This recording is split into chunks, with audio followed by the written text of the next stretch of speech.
అతను product oil ఎక్కువ ఉంది రేట్ అన్నాడు ఒక అతను. ఇది వెంటనే డబ్బు వచ్చేది కాదని ఇంకొక అతను అన్నాడు. ఎక్కడోళ్ళు అక్కడ వచ్చిన వాళ్ళు అందరూ నిలబడి లేరు. ఇట్లాంటి పేద బిడ్డలు చూస్తే ఏమనిపిస్తుంది చెప్పండి? భూలక్ష్మి మేడం 90,000 చెక్కటి ఏంటి అసలు చెప్పండి? ఇంత ఆనందమైన లైఫ్. నాకు తెలిసి వాళ్ళు పెళ్ళైన తర్వాత ఇదే నేను ఆనందం లైఫ్ ఈరోజే నేను అనుకుంటున్నాను. ఫస్ట్ ఆనందం మీ అందరితో. వాళ్ళిద్దరు పిల్లలు కూడా స్కూల్కి పోయే పిల్లలు కూడా వచ్చి ఇలా బియ్యం మోస్తా అన్ని పనులు చేస్తారు అసోసియేషన్ కోసం. వాళ్ళ ప్రేమ, వాళ్ళ నడక నడవడిక, నీ క్వాలిఫికేషన్ బ్యాక్గ్రౌండ్, నీ సర్టిఫికేట్లు ఇక్కడ అవసరం లేదు. నీ టాకింగ్ పవరు, ఎక్స్పీరియన్స్, నీ మోనార్కుతనం ఇక్కడ అవసరం లేదు. నీ దగ్గర ఏమున్నా సరే ఇక్కడ కావాల్సింది నింపుకోండి, అందరం గెలుద్దాం.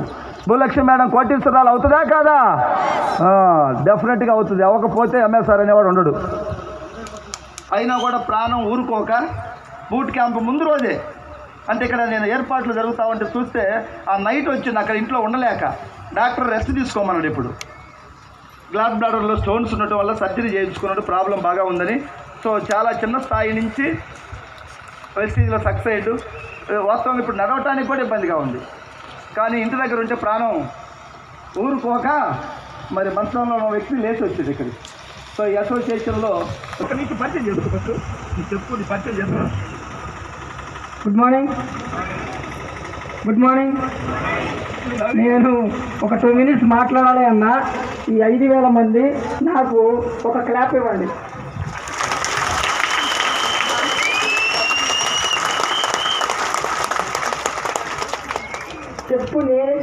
నేను బాగున్నాను, నేను చెప్పిన మీరు బాగలేదు.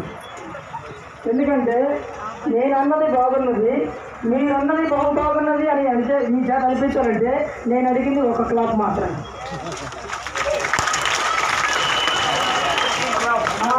నేను 1, 2, 3 అంటాను, మీరు నాకు ఒక క్లాప్ ఇవ్వండి. ఒక క్లాప్ కరెక్ట్గా వచ్చిందాక గురువు గారికి మైక్ ఇవ్వండి.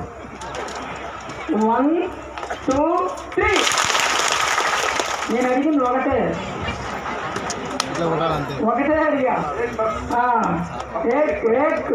क्लाप है. 1, 2.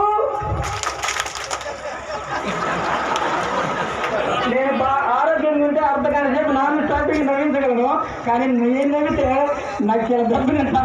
అది ఎక్కడి నుంచి ఇక్కడ 10 కుట్లు పడ్డాయి, 15 రోజులు.